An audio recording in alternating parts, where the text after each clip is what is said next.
Hi friends, welcome to up and down Tamil. இன்றைக்கி நம்ம சேனலில் என்ன பார்க்க போகிறோன்னு பார்த்தீங்கன்னா, பொருந்தாத சொல் எது, அதில் பகுதி 2 அதுதான் பார்க்க போகிறோம். அதாவது பகுதி 2 பொருந்தாத சொல்லை கண்டறிக அப்படிங்கிறது தான் பார்க்க போகிறோம். இது வந்து தமிழில் இருக்கக்கூடிய ஒரு சொல் விளையாட்டு அல்லது வார்த்தை விளையாட்டு அப்படின்னு கூட சொல்லலாம் நண்பர்களே. அதாவது சில சொற்கள் உங்களுக்கு கொடுக்கப்படும். அந்த சொற்களில் பார்த்தீங்கன்னா அனைத்து விதமான சொற்களும் ஒரே பொருளை குறிக்கக்கூடியதாக இருக்கும். ஒரே ஒரு சொல் மட்டும் அதிலிருந்து வேறுபட்டு காணப்படும். அந்த வேறுபட்டு காணப்படக்கூடிய அந்த சொல்லை நம்ம கண்டுபிடிக்கணும். அதுதான் இன்று நாம் பார்க்கக்கூடிய தமிழில் இருக்கக்கூடிய ஒரு சொல் விளையாட்டு அல்லது வார்த்தை விளையாட்டு அப்படின்னு கூட சொல்லணும் நண்பர்களே. அதுதான் இன்னைக்கு பார்க்க போகிறோம். அதாவது பொருந்தாத சொல் எது பகுதி 2 அதுதான் பார்க்க போகிறோம். வீடியோக்குள்ளே போகிறதுக்கு முன்பாக மறக்காமல் நம்ம channel up and down Tamil சேனலில் சப்ஸ்கிரைப் பண்ணிக்கோங்க. சப்ஸ்கிரைப் பட்டனை கிளிக் பண்ணுங்கள். பக்கத்தில் ஒரு பெல் சிம்பிள் ஒன்று வரும், அதை கிளிக் பண்ணிங்கன்னா ஆல் அப்படிங்கிற ஆப்ஷன் இருக்கும். அந்த ஆல் அப்படிங்கிற ஆப்ஷனை கிளிக் பண்ணிட்டீங்கன்னா நம்ம மேக் பண்ணக்கூடிய வீடியோஸ் உங்களுக்கு நோட்டிஃபிகேஷன்ஸ் ஆகிரும். அது மட்டும் இல்லாமல் இந்த வீடியோக்கு ஒரு லைக் பண்ணுங்கள், ஷேர் பண்ணுங்கள். விடைகள் உங்களுக்கு இறுதியாக கொடுக்கப்படும். வினாக்கள் அனைத்தும் முதலாவதாக கொடுக்கப்படும்.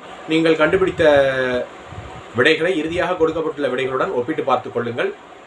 வாங்க பகுதி 2 பொருந்தாத சொல் எது பார்க்கலாம். நண்பர்களே, இன்று நாம் பகுதி 2 பொருந்தாத சொல் எது அதற்கான முதல் வினா பார்க்கலாம்.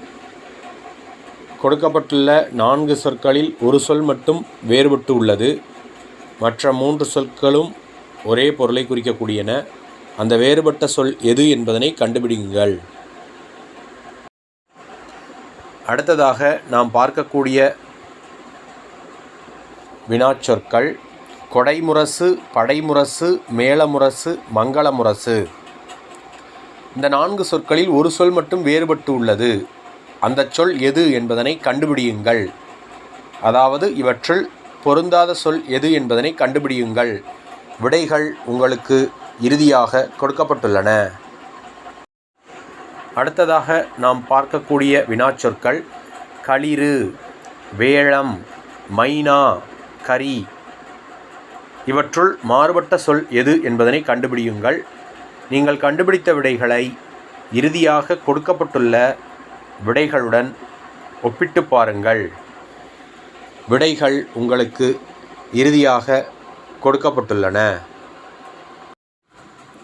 அடுத்ததாக நாம் பார்க்கக்கூடிய வினாச்சொற்கள் நெல், வயல், நெகிழி, அறுவடை.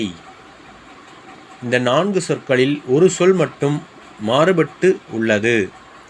அந்த வேறுபட்ட சொல் எது என்பதனை கண்டுபிடியுங்கள். விடைகள் உங்களுக்கு இறுதியாக கொடுக்கப்பட்டுள்ளன. பொருந்தாத சொல் எது பகுதி 2 நாம் பார்க்கக்கூடிய அடுத்த வினாச்சொற்கள் அறம், வானம், பொருள், இன்பம். இந்த 4 சொற்களில் ஒரு சொல் பொருந்தாமல் உள்ளது. அந்த சொல் எது என்பதனை கண்டுபிடியுங்கள்.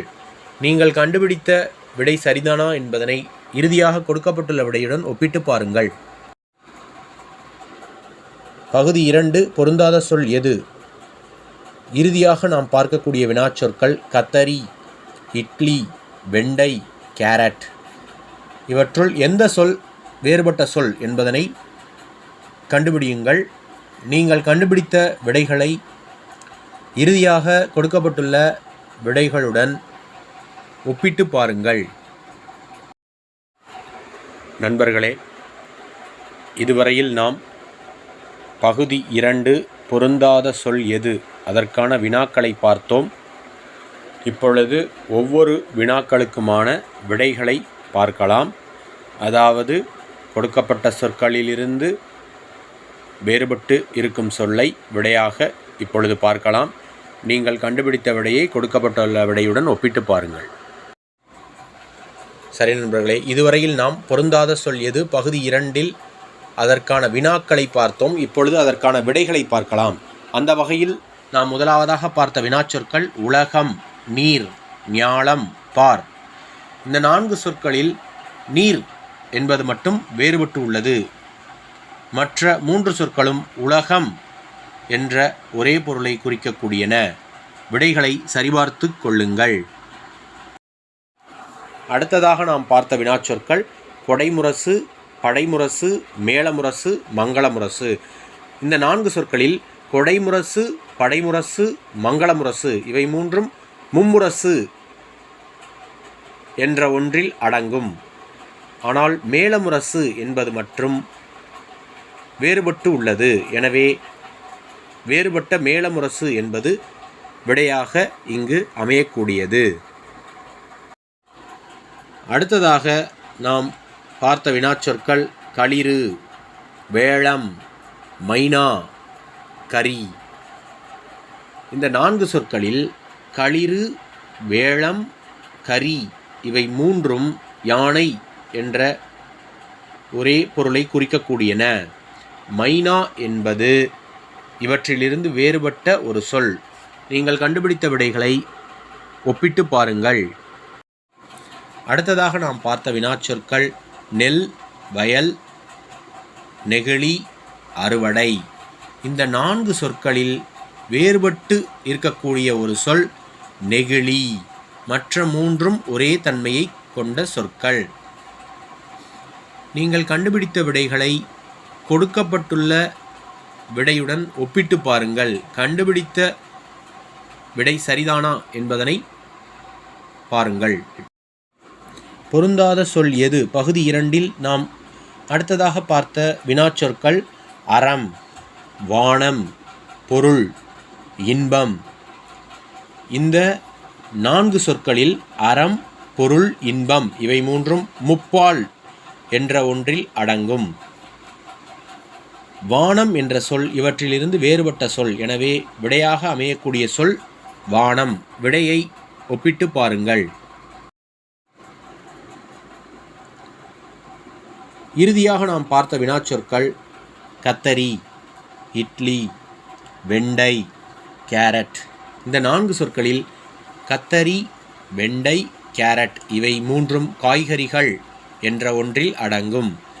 ஆனால் இட்லி என்பது இந்த 4 சொற்களில் வேறுபட்ட சொல். நீங்கள் கண்டுபிடித்த விடை சரிதானா என்பதனை கொடுக்கப்பட்டுள்ள விடையுடன் ஒப்பிட்டு பாருங்கள். ஓகே ஃப்ரெண்ட்ஸ், இன்று பகுதி 2 பொருந்தாத சொல் எது நிறைவடைந்தது.